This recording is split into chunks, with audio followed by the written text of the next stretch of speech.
Hello everyone, welcome to Ontogenesis Automation Unfolding Technology। Ontogenesis Automation Unfolding Technology में आप सभी का स्वागत है।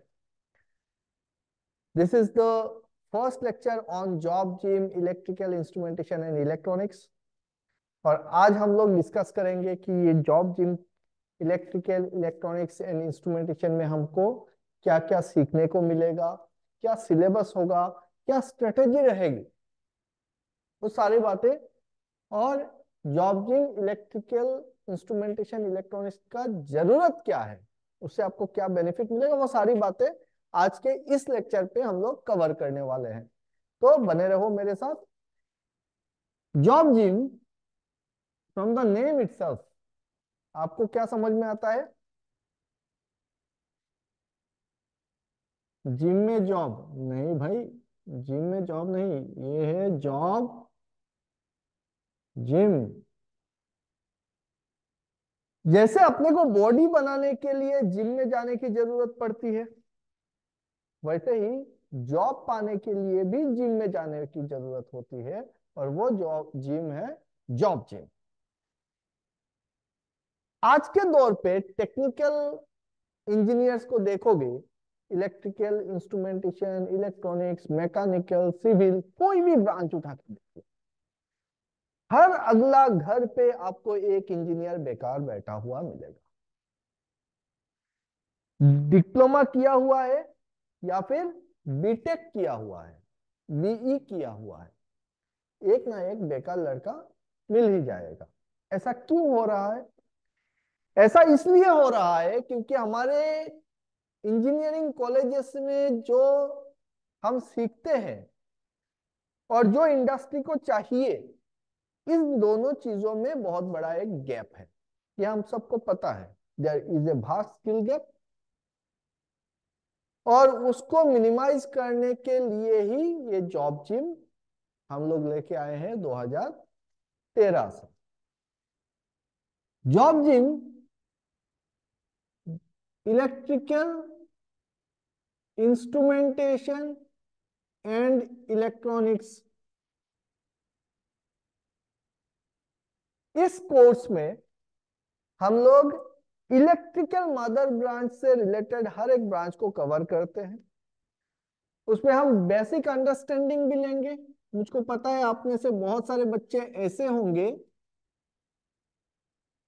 जिनको लगता होगा कि हमारा बेसिक तो क्लियर है, हमने इंजीनियरिंग 4 साल पढ़ा है, 3 साल का डिप्लोमा कर लिया है, अभी और बेसिक का क्या जरूरत है, बेसिक तो अपना क्लियर है।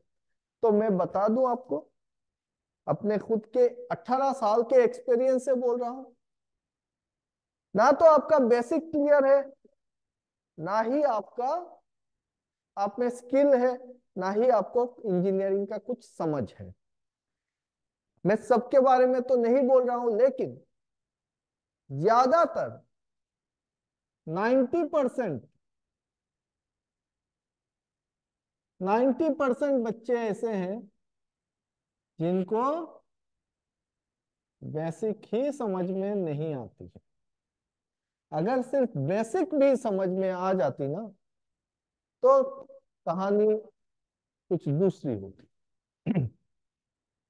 जब हम लोग सवाल जवाब करते हैं, जब हम आप किसी एग्जाम में बैठते हैं, जब आप कहीं पे इंटरव्यू पे जाते हैं, तो पता चलता है कि आपको और कितना चीजें सीखना बाकी है। तो मेरी बातों को दिल से लगाने की जरूरत नहीं है, दिमाग को खोलने की जरूरत है। कि आपको ये जानने की जरूरत है कि हाँ भाई, मेरा बेसिक कमजोर है, मुझको ये समझ में नहीं आता है कि पावर और एनर्जी दोनों के बीच का रिलेशन मेरे को समझ में नहीं आता है। मुझको ये समझ में नहीं आता है जब एसी करंट की बात करते हैं और वो एसी करंट जब घूमता है और मैग्नेटिक फील्ड प्रोड्यूस करता है और उससे मशीन्स घूमती है, तो वहां पे थ्री फेज में, सिंगल फेज में मुझको काफी सारी चीजों में अभी भी कंफ्यूजन है। अगर ये मान के चलते हो तो सीखने का बहुत सारा चीजें हैं। अगर ये मान के नहीं चलते हो तो फिर वहीं पे लिमिट हो जाता है कि हम बोल सकते हैं बेसिक मेरा क्लियर है, अभी आगे बढ़ो। जैसे मैं अगर बोलता हूं कि ओम्स लो, तो आप में से सब लोग खड़े हो जाओगे कि Ohm's law is equal to V is equal to I into R. क्या ओम्स लॉ सिर्फ V equal to I into R को ही बोलते हैं? फिर अगर मैं सवाल करूं आपसे कि उसका स्केलर फॉर्म क्या है, वेक्टर फॉर्म क्या है, इलेक्ट्रिक फील्ड क्या है, इलेक्ट्रिक पोटेंशियल क्या है, पोटेंशियल ग्रेडियंट क्या है, तो मैं आराम से बोल सकता हूँ। यहाँ पे बहुत सारे बच्चे ऐसे निकल जाएंगे जिनको लगेगा हाँ यार सही में अभी भी बहुत सारी चीजें ऐसी है जो समझ में आना बाकी है। तो हमने 4 साल इंजीनियरिंग में क्या किया है?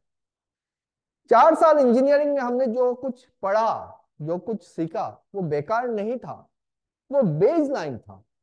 वहां पे हमको ये पता चला है कि भाई हाँ ऐसे ऐसे ऐसे ऐसे सारी चीजें होती है। अभी जरूरत है उन सारी चीजों पे काम करने का और आपको एक पर्टिकुलर डायरेक्शन में आगे बढ़ने का। तो हम लोग क्या करेंगे, जॉब में अपना बेसिक क्लियर करेंगे।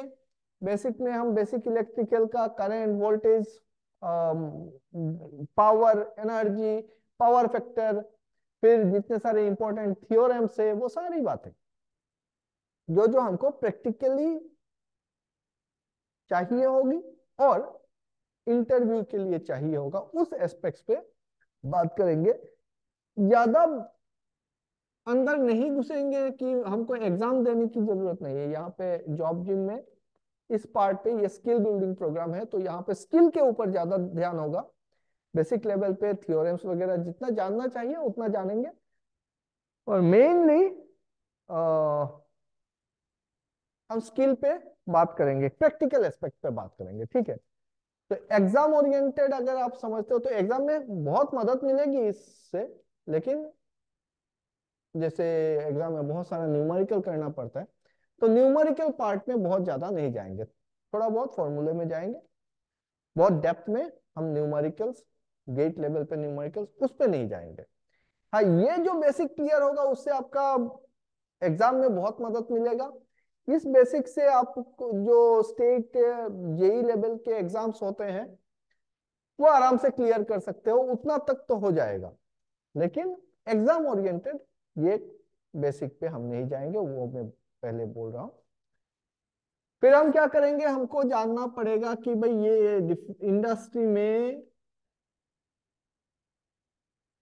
इंडस्ट्री कितने टाइप के होते हैं, इंडस्ट्री में जॉब रोल क्या क्या है, हम कहाँ पे जाके कैसे जॉब ढूंढे। तो जॉब रोल के बारे में जानेंगे कि इलेक्ट्रिकल के लिए क्या जॉब है, इंस्ट्रूमेंट के लिए क्या है, इलेक्ट्रॉनिक्स के लिए क्या है, क्या क्या तरीके के जॉब हो सकते हैं, किस किस तरीके के कितने कैटेगरी के इंडस्ट्रीज है, तो अलग अलग चीजें होती है उसपे। कुछ लोग छोटे मोटे कॉन्ट्रैक्टर के अंडर में कुछ दिन काम करके ये समझने लगते हैं कि भाई प्राइवेट जॉब तो बहुत ही बेकार है। मैं आपको बता दूं, आप में हुनर होना चाहिए। प्राइवेट जॉब में बहुत अच्छे अच्छे जॉब होते हैं, हैवी इंडस्ट्री में जाना चाहिए आपको, ठीक है। तो हम लोग इंडस्ट्री को इसलिए इसीलिए ये पार्ट जरूरी होता है कि इंडस्ट्री को समझ में आना चाहिए कि कौन से सेक्टर पे जा रहे हैं और कैसे उसमें एंट्री करें, उसके लिए क्या जरूरत है, वो सारी बातें हम लोग करने वाले हैं। और फिर मेन प्रोग्राम क्या होता है कि अपने को जानना पड़ेगा इलेक्ट्रिकल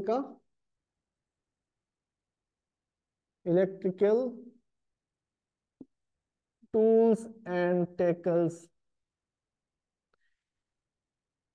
प्रैक्टिकली जब बात करते हैं ना तो इलेक्ट्रिकल टूल्स के बारे में बात करेंगे कि कौन सा टूल कहाँ पर कैसे यूज किया जाता है। इलेक्ट्रिकल सेक्शन से सबसे इंपॉर्टेंट होता है हमारा wiring, wiring diagram and wiring को देखना कि वायरिंग डायग्राम कैसे बनाया जाता है, डायग्राम से पैनल को कैसे मैच किया जाता है। पैनल बोलने से जैसे एमसीसी पैनल हो गया, पीसीसी पैनल हो गया, motor control centre, panel control centre, motor control circuit, motor control circuit. और फिर इलेक्ट्रिकल का इंपॉर्टेंट पार्ट होता है hardware logic control. Hardware logic control, कहीं पे भी जाओ, किसी भी इंडस्ट्री में जाओ, आपको इलेक्ट्रिकल इक्विपमेंट्स को कंट्रोल करने हैं। तो किस तरीके से हम आ, इन सारी चीजों को देखते हैं, कैसे करते हैं, वो सारी बातें हम सीखेंगे। और फिर हम लोग करेंगे, बात करेंगे पावर प्लांट इलेक्ट्रिकल के ऊपर। एंड हम सीखेंगे fault finding and trouble shooting.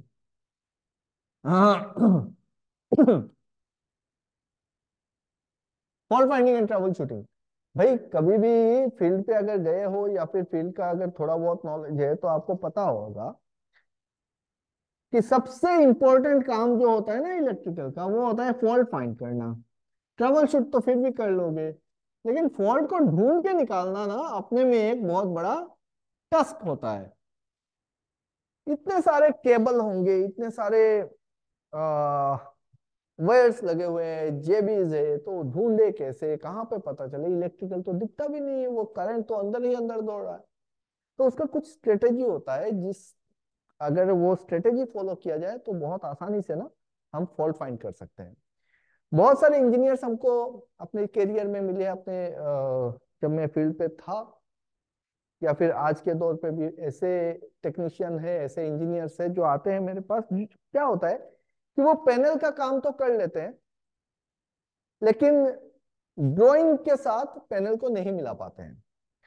Drawing दे दो, वो ड्राइंग समझ जाएंगे, पैनल दे दो, पैनल में काम कर लेंगे, लेकिन दोनों को मिला नहीं पाते हैं। तो इस टाइप का बहुत सारा कंफ्यूजन रहता है, गड़बड़ रहता है। और ये इतना आसान काम है भी नहीं, अगर आपको डिटेल्स में हर चीजें पता ना हो तो थोड़ा सा दिक्कत लगता है, थोड़ा सा मुश्किल होता है। एनीवेज वो सारी कंफ्यूजन हम लोग इस सेशन पे नहीं, इस कोर्स पे कंप्लीट करेंगे। और उसके बाद आई होप कि आपको कभी डर नहीं रहेगा मन के अंदर। कहीं पे भी इंटरव्यू के लिए जाना है तो डर नहीं लगेगा, आप आराम से किसी भी लेवल का इंटरव्यू आप फेस कर सकते हो, क्योंकि आपका बेसिक स्ट्रांग रहेगा। बेसिक स्ट्रांग रहेगा तो फिर आप इंटरव्यू पे बैठ के बात कर सकते हो। आपको सारी स्किल सिखाई जाएगी जो इंडस्ट्री में जरूरत पड़ती है। फॉल्ट फाइंडिंग, ट्रबल शूटिंग का आइडिया रहेगा, तो आप कहीं पे भी जाओगे इंटरव्यू के लिए, आपको कभी सोचना नहीं पड़ेगा। इवन जब कभी भी कुछ फॉल्ट होगा तो आप में वो कॉन्फिडेंस रहेगा कि हाँ भाई मैं इस प्रॉब्लम को हैंडल कर सकता हूँ। देखो, सॉल्व करना बात की बात है, हैंडल करना पहला जरूरत है। जब कॉन्फिडेंस रहता है ना, सॉल्यूशन ऑटोमेटिक निकलता है। अगर आपको पता हो कि हाँ भाई मेरे को ये तरीके से आगे निकलना है, तब जाके मेरे को फॉल्ट मिलेगा, हो जाएगा वो। और उसके लिए नॉलेज की जरूरत है, बोथ थियोरिटिकल एंड प्रैक्टिकल। ये करेंगे इलेक्ट्रिकल में। अब बात करते हैं इंस्ट्रूमेंट इलेक्ट्रॉनिक्स की। ये तीनों को हमने मिलाया क्यों है? देखो, आज के दौर पे सिर्फ इलेक्ट्रिकल या सिर्फ इंस्ट्रूमेंट, सिर्फ इलेक्ट्रॉनिक्स किसी काम का नहीं। हमको जानना है तो सारा चीज जानना है। क्योंकि पकड़ लो, मैं आपको एक एग्जांपल के साथ समझाता हूँ। पकड़ लो मेरा एक मोटर है, ठीक है? एक मोटर है। अब इस मोटर को चलाने के लिए हमको इलेक्ट्रिकल कनेक्शंस करने की जरूरत पड़ेगी। उसमें एमसीसी सर्किट्स बनेंगे, उसमें कॉन्टेक्टर लगेगा, रिलेज लगेंगे, हर एक चीज उसका प्रोटेक्शन वगैरह सारा इलेक्ट्रिकल से। लेकिन एग्जैक्टली इसको चलाएंगे कहाँ से? चलाएंगे हम कंट्रोल रूम से। और जब कंट्रोल रूम से चलाना है तो हम या तो पीएलसी लगाएंगे या फिर डीसीएस लगाएंगे, डिस्ट्रीब्यूटेड कंट्रोल सिस्टम लगाएंगे। अब पीएलसी लगाया, डीसीएस लगाया, और उसके साथ फिर से स्काडा का इंस्टॉलेशन किया। स्काडा के थ्रू आपका ऑपरेटर इसको चलाएगा। एक मोटर को इलेक्ट्रिकल इंजीनियर नहीं चलाता है। कौन चलाएगा? मैकेनिकल इंजीनियर चलाएगा, केमिकल इंजीनियर चलाएगा। वहां पे ऑपरेटर जो बैठा होगा, फील्ड का ऑपरेटर हो या फिर डीसीएस में जो ऑपरेटर बैठा हुआ है, तो वो ऑपरेटर जो होंगे ना, वो इलेक्ट्रिकल इंजीनियर नहीं होंगे। उनको चलाना है इसको। वो कहाँ से चला रहे हैं? कंप्यूटर में बैठ के चला रहे हैं, कंट्रोल रूम से। तो ये जो ऑटोमेशन पार्ट है वो भी आपको समझना पड़ेगा। क्योंकि बहुत बार रिपीट करता हूं मैं इस बात को, एक इलेक्ट्रिकल इंजीनियर जब अपने आप को सिर्फ इलेक्ट्रिकल रख देता है ना आज के डेट पे, तो दिक्कत है। इंडस्ट्री 4.0 पे चल रही है, आपका रोबोट्स आ रहे हैं इंडस्ट्री में, आप ऑब्सोल्यूट हो जाओगे। आपका खेला लिमिट हो जाएगा। आपको हर एक चीज जानना पड़ेगा, आपको इलेक्ट्रिकल इंजीनियर हो तो आपको ऑटोमेशन जानना पड़ेगा, इंस्ट्रूमेंटेशन का आइडिया होना पड़ेगा। इंस्ट्रूमेंट इंजीनियर हो तो ऑटोमेशन तो मैंडेटरी है, साथ में इलेक्ट्रिकल का जानना भी जरूरी है। आधा अधूरा नॉलेज लेके ना इधर उधर करके आपका करियर जो है वो डगमग डगमग करता रहेगा। सो हमने बात कर ली इलेक्ट्रिकल की। इलेक्ट्रिकल में क्या सीखेंगे? बेसिक सीखेंगे, स्किल सीखेंगे, वो सारी बातें होगी। इंस्ट्रूमेंटेशन सेक्शन में अगर जब आते हैं ना तो यहाँ पे कंट्रोल एंड इंस्ट्रूमेंटेशन, C&I बोला जाता है उस डिपार्टमेंट को, कंट्रोल एंड इंस्ट्रूमेंटेशन। और इसी में इलेक्ट्रॉनिक्स और इंस्ट्रूमेंटेशन के बच्चे काम करते हैं। जो इलेक्ट्रॉनिक्स डिप्लोमा बीटेक इंजीनियर है ना, उनको एक बहुत बड़ा कंफ्यूजन है। Electronics and telecommunication, electronics and instrumentation, electrical and electronics, बहुत सारे बना के रख दिए इलेक्ट्रॉनिक्स के ऊपर। अब बच्चा निकलता है, इंडिया की बात कर रहा हूँ, बच्चा निकलता है और वो इलेक्ट्रॉनिक्स का जॉब ढूंढता है, उसको इलेक्ट्रॉनिक्स के जॉब डायरेक्ट नहीं मिलते हैं। या तो वो टेलीकॉम सेक्टर में जाए, मेरे पास ऐसे बहुत सारे बच्चे आए हैं जो टेलीकॉम में अपना 5 साल 6 साल दे दिए और फिर कोई ग्रोथ नहीं है, कोई एक्सपोजर नहीं है, उसका ग्रोथ नहीं हुआ, एक्सपोजर नहीं हुआ और लिमिट हो गया। उसके बाद वो घूम के आया, नहीं सर मेरे को इंडस्ट्री में जाना है। तो इंडस्ट्री में जाएगा कहाँ इलेक्ट्रॉनिक्स का बंदा? इलेक्ट्रॉनिक्स वाला बच्चे काम करेगा कंट्रोल सेक्शन में, कंट्रोल एंड इंस्ट्रूमेंटेशन सेक्शन में। जितने सारे बड़े बड़े मशीनरीज है सबको कंट्रोल करना है ना। कंट्रोल करेगा कौन? Electronics and instrument engineer. कैसे करेंगे? इंस्ट्रूमेंट्स लगाएंगे और उस मशीन के लिए हम लोग ऑटोमेशन का डेवलप करेंगे। ऑटोमेशन मतलब PLC, DCS एंड SCADA, उसी के बीच में कुछ ना कुछ रहेगा, वो सारी बातें हम करेंगे। तो C&I में देखेंगे तो हमको सीखना पड़ेगा भाई फील्ड इंस्ट्रूमेंट्स,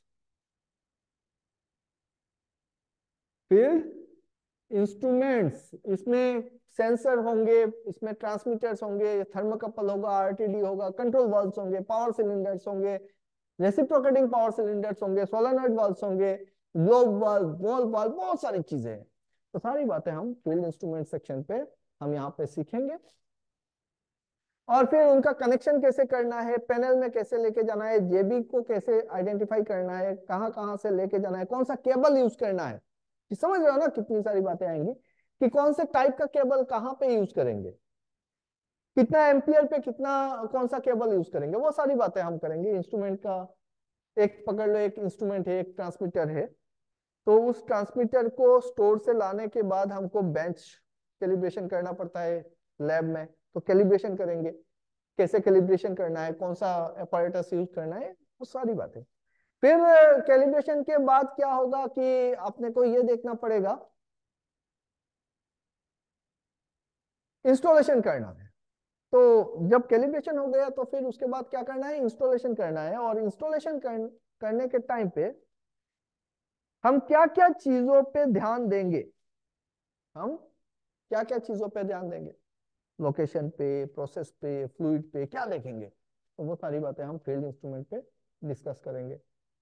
कुछ इंस्ट्रूमेंट खराब होते हैं तो फिर हमको कैसे पता चलेगा, कैलिब्रेशन कैसे किया जाए, उसको निकाले कैसे उस जगह से। हाँ, अलग अलग टाइप के ट्रबल्स आएंगे तो कैसे हम इसको सॉल्व कर सकते हैं, वो सारी बातें हम लोग फील्ड इंस्ट्रूमेंट्स पे करेंगे। और फील्ड इंस्ट्रूमेंट का कनेक्शन, जब कनेक्शन की बात आती है तो फिर बात आती है हमारी ऑटोमेशन की। अब हम ऑटोमेशन की बात करेंगे, PLC होगा, बहुत सारे टाइप्स के PLCs है, बहुत सारे ब्रांड के PLCs है। जरूरी नहीं होगा कि आपको सारे टाइप के, सारे ब्रांड के सारे PLCs आपको समझ में आए। आपको उतना समझ में आना चाहिए कि किसी भी टाइप का, किसी भी ब्रांड का PLC भाई मेरे को दे दो, मैं उसको हैंडल कर सकता हूँ, मैं उसमें प्रोग्रामिंग कर सकता हूँ, मैं उसका उस पे फॉल्ट फाइंडिंग कर सकता हूँ, मैं उसमें एडिटिंग कर सकता हूँ, मैं नया इंस्ट्रूमेंट्स लगा सकता हूँ, वो सारी बातें हम लोग सीखेंगे। हम लोगों को प्रोसेस के बारे में जानना पड़ेगा, पावर प्लांट का प्रोसेस सीखेंगे। पावर प्लांट इतना आसान नहीं है, thermal engineering, thermal power plant इतना आसान नहीं है, कॉम्प्लेक्स प्रोसेस होता है। और ऑटोमेशन C&I के अंडर में पूरा का पूरा कंट्रोल होता है उसका। बहुत सारे ट्रिपिंग लॉजिक्स होते हैं, बहुत सारे क्रिटिकल लॉजिक्स होते हैं, टरबाइन का, बॉयलर का, आपका ऑल्टरनेटर का, वो सारी बातें हम लोग सीखेंगे जॉब जिम में। तो ये जॉब जिम अगर आपको लग रहा है ना कि चलो एक कैप्सूल होगा और उस कैप्सूल को मुंह में दे के पानी से डकर जाएंगे तो फिर मेरे को जॉब मिल जाएगा, तो वो ऐसा होने वाला नहीं है। इसमें बहुत सारी चीजों को आपको सीखना पड़ेगा और सिखाने का तरीका हमारा बहुत अच्छा रहेगा। सिमुलेशन के थ्रू सीखेंगे, एनिमेशन के थ्रू सीखेंगे, बहुत आसान तरीके से सीखेंगे। ऐसा सीखेंगे ना कि मक्खन हो जाए, वो दिमाग पे रह जाए, दिमाग पे वो चीज सेट हो जाए, फिट हो जाए उस तरीके से। स्टेप वाइज कुछ एग्जांपल्स के साथ रेगुलर बेसिस पे एग्जांपल्स का प्रैक्टिस करेंगे और इस पार्ट को हम कवर करेंगे। टेक्निकल पार्ट आपको समझ में आया होगा, क्योंकि इसको एलाबोरेट करने जाऊंगा बहुत सारी चीजें आएगी, वो जब हम करेंगे ना तो आपको पता चलेगा। ऑटोमेशन में आपका पीएलसी सीख लेंगे, डीसीएस सीख लेंगे, स्काडा का प्रोग्रामिंग सीख लेंगे, कॉन्फ़िगरेशन सीख लेंगे। उसके बाद ना आपको सोचना ही नहीं है, इंडस्ट्री के लिए आप राजा बन गए हो, आप बादशाह बन गए हो, आपको कोई रोक नहीं सकता है, ये मेरी गारंटी है। तो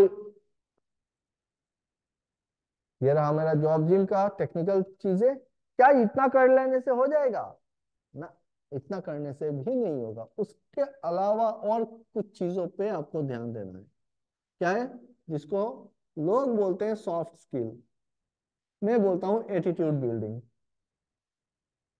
प्रोफेशनल एटीट्यूड होना पड़ेगा, आपको बात करने का तरीका आना पड़ेगा, अपने आप को रिप्रेजेंट करना आना पड़ेगा, आपको यहाँ पे रिपोर्ट प्रिपरेशन, एमआईएस आपको जानना पड़ेगा, मैनेजमेंट इंफॉर्मेशन सर्विस, आप किस तरीके से रिपोर्टिंग करते हो, आपके सीनियर को कैसे रिपोर्ट, लॉगबुक एंट्री करना सीखना पड़ेगा, कैलकुलेशन सीखना पड़ेगा, बहुत सारी बातें हैं भाई। सो ये सारी बातें हम धीरे धीरे करके एक एक लेक्चर करके, अगर आप स्किप नहीं करके ना लेक्चर 1 से आप देखते हो, अटेंड करते हो, जहां तक हो सके लाइव अटेंड करो, लाइव नहीं हो पाता है वीडियोस देखो, और जो भी डाउट होता है ना वीकली बेसिस पे एटलीस्ट एक क्लास में आके मेरे से डिस्कस कर लो। जहां पे डाउट हुआ कि सर मेरे को ये चीज समझ में नहीं आ रहा है, आपको पूरी छूट है, आप मेरे साथ अपॉइंटमेंट फिक्स करो, 1 to 1 बैठो और चीजों को क्लियर कर लो कि सर ये ऐसा हो रहा है तो वहां पे ऐसा क्यों हो रहा है। बाकी लाइव क्लास में तो हम लोग डिस्कस करते ही है, वहां पे भी हो जाएगा। Am I clear everyone? तो अगर इतना आप कर लेते हो ना, अभी देखो क्या उसका इफेक्ट क्या आ रहा है, इम्पैक्ट क्या आ रहा है, कि जो आज के डेट पे आपका रिज्यूमी बना है, बायोडाटा बना है, अगर फ्रेश इंजीनियर है तो फिर उसमें क्या है, कैरियर ऑब्जेक्टिव है, एकेडमिक रिकॉर्ड्स है और अपना हॉबीज है, मैक्सिमम ज्यादा से ज्यादा एडुकेशनल एकेडमिक जो प्रोजेक्ट है जिसका कोई वैल्यू नहीं है बाजार में, वो लिखा हुआ है और कुछ नहीं है ये एक ब्लैंक रिज्यूमे। जब आप ये कोर्स कंप्लीट कर लोगे, जॉबिंग कर लोगे, तो फिर आप क्या लिखोगे? एज ए इलेक्ट्रिकल इंजीनियर आप लिखोगे मैं इलेक्ट्रिकल इंजीनियर हूँ और मेरे को पीसीसी एमसीसी का काम आता है, मुझको इलेक्ट्रिकल ड्राइंग देखना आता है, मुझको लूप टेस्टिंग आता है, मुझको ट्रांसफार्मर का काम आता है, मुझको ऑल्टरनेटर का काम आता है, पावर प्लांट का काम आता है, हार्डवेयर लॉजिक कंट्रोल आता है, मुझको क्या कहते हैं इसको, ऑटोमेशन का काम आता है, इंस्ट्रूमेंट का काम आता है, कैलिब्रेशन आता है, पावर प्लांट कंट्रोल आता है। तो इतनी सारी पॉइंट्स अगर जब लिखोगे आप खुद आइडिया लगाओ, आप अनुमान लगाओ कि आपका जो रिज्यूमे होगा उसका वेटेज कितना बढ़ेगा। बढ़िया से रिज्यूमे को बनाना पड़ता है कि 10 पॉइंट ऐसे तो हो, ऐसे 10 पॉइंट हो जो इंडस्ट्री को चाहिए। अगर आप वो 10 पॉइंट दे सकते हो ना कि जो आप इंडस्ट्री को चाहिए, इंडस्ट्री आज ही आपको हायर कर ले। वो 3 इडियट्स में एक डायलॉग है ना कि सैलरी कितना लोगे भैया, डिस्कस कर ले, तो वैसा होने वाला है आपके साथ। तो ये जो प्रोग्राम है जॉब जिम, इसको थोड़ा सीरियसली लेके करो। इसके लिए आपको घर में बैठ के किताब खोल के पढ़ने की जरूरत नहीं है, बस 1-1.5 घंटे का क्लास होता है, वो क्लास को लाइव अटेंड करना है, लाइव नहीं कर सकते हो उसका वीडियोस देख लेना है, स्किप नहीं करना है, बस उतना सा काम है। और उसके बाद देखोगे 15 दिन 20 दिन के बाद ऐसा हो जाएगा कि आप खुद से ढूंढ ढूंढ के ना पढ़ना भी शुरू करोगे और भी चीजें ढूंढना शुरू कर दोगे। इतना बढ़िया से समझ में आएगा। ओके एवरीवन, तो I hope job gym, electrical instrumentation and electronics, ये क्यों तीनों को एक साथ रखते हैं वो क्लियर हो गया आपका। इस प्रोग्राम का ऑब्जेक्टिव क्लियर हो गया आपका। और इसके बाद रिज्यूमे कैसे बनाना है उस पर हम काम करेंगे। आपके रिज्यूमे को सही जगह पे पहुंचाने का काम भी हम करेंगे। जगह जगह पे इंडस्ट्री में भेजेंगे, जितना भी हमारा नेटवर्क है वहां पे भेजेंगे। जो वैकेंसीज निकलती है, देखो जॉब लिमिटेड है, ऐसा नहीं है कि जॉब एकदम भरपूर जॉब है। वो लिमिटेड जॉब में आपको अगर कंप्लीट करना है तो अपने आप को ना स्पेसिफिक बनाना पड़ेगा, अपने आप को बेहतर करना पड़ेगा, बेहतरीन तरीके से प्रेजेंट करना पड़ेगा, तब जाके वहां पे एंट्री कर सकते हैं। एक तो जॉब कम, उसके ऊपर स्किल, मैन पावर कम, तो आप अपने आप को स्किल बनाओ, वहां पे घुसो, मिल जाएगा जॉब। ठीक है।